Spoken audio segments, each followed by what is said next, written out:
Hi hello good morning అండి. ఈరోజు వచ్చండి చికెన్ రోస్ట్ అండి.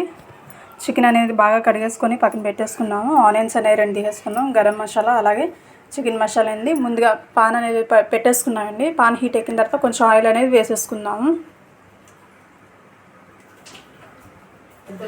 చూసారు కదండి, ఆయిల్ అనేది బాగా హీట్ అయింది కాబట్టి ఇప్పుడు అలాగే బిర్యానీ మసాలాలు ఆల్రెడీ మీకు తెలిసినాయి కదండి, మొత్తం అన్నీ వేసేసుకుందాము.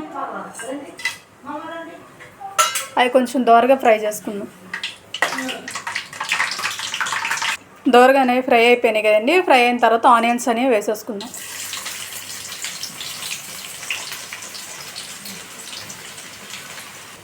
చూసారు కదండి, ఆనియన్స్ అనేది దోరగా ఫ్రై అయిపోయినాయి. అలాగే చికెన్ అనేది కడిగేసి పక్కన పెట్టుకున్న చికెన్ కూడా వేసేసుకున్నామండి.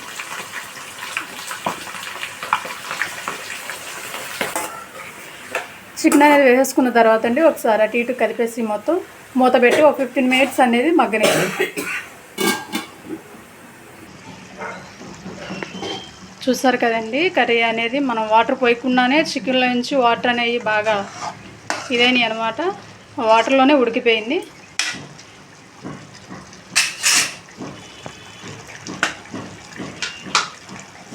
అలాగే ఒక 2 స్పూన్స్ అల్లం వెల్లుల్లి పేస్ట్ అనేది వేసేసుకుందామండి.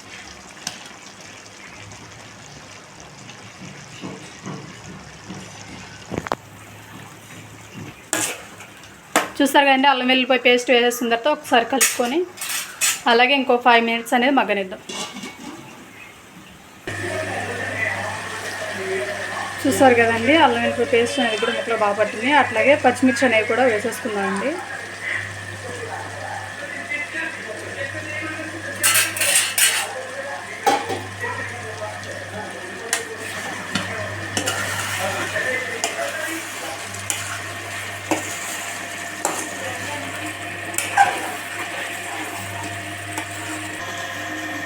అలాగే రుచికి సరిపడా సాల్ట్ అనేది కూడా వేసేసుకోండి. మీ టేస్ట్కి ఎంతైతే కావాలో అంత అనేది వేసేసుకోండి.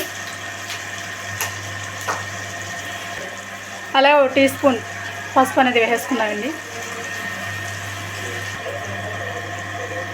అలాగే రుచికి సరిపడా కారం కూడా వేసేసుకుందామండి. ఎందుకంటే మీరు ఎంత ఘాటు అయితే తినగలరో అంతవరకు వేసుకోవచ్చు.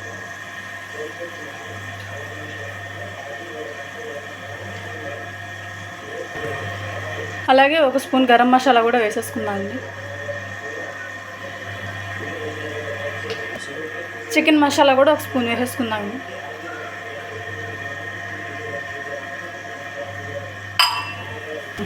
చూసారు కదండి, మసాలా అన్నీ వేసేసుకున్న తర్వాత ఒకసారి అటు ఇటు మొత్తం కలిపేసుకుందాము.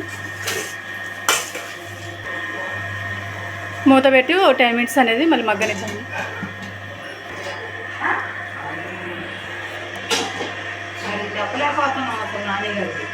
చూసారు కదండి, రోస్ట్ అనేది బాగా ఫ్రై అయిపోయిందండి. భలే వచ్చింది. అలాగే లాస్ట్ టైం ఫైనల్లో ధనియాల పొడి అనేది 1 టీ స్పూన్ వేసుకున్నాను. నా ప్రాణం బాగోపోయినా నా కోసం రోస్ట్ చేసి చికెన్ రోస్ట్ గుడ్ బాయ్.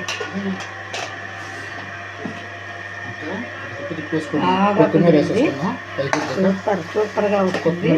నేను ఎలా అయితే కొట్టుకున్నానో అలా వచ్చింది. అలా కూడా ఒకసారి ట్రై చేయమను ఫ్రెండ్స్, మీరు కూడా ట్రై చేయండి అని చెప్పు. ఎక్సలెంట్గా వచ్చింది. ఇప్పుడు కొత్తిమీర వేసుకుని పెట్టాలి. ఫైనల్ టచ్అప్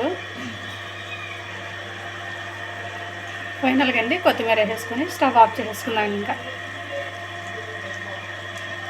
చూసారు కదండి, రోస్ట్ అనేది చాలా అంటే చాలా సింపుల్గా చేసేసుకున్నాము. చాలామంది అంటే చాలా రకాలు వేసి రోస్ట్ అనేది చేస్తారు, కానీ సింపుల్గా అండి. బ్యాచిలర్స్ కూడా వెరీ సింపుల్గా అంటే ఎంత బాగా చేసుకోవచ్చు అంటే అంత సింపుల్గా అనమాట చేసేసుకోవచ్చు. స్టవ్ ఆఫ్ చేసేసి పక్కన పెట్టేసుకున్నాను. ఓకే. లైక్ చేయండి, షేర్ చేయండి, కామెంట్ చేయండి, సబ్స్క్రైబ్ చేసుకోండి, బెల్ సింబల్ ఆన్లో పెట్టుకోండి.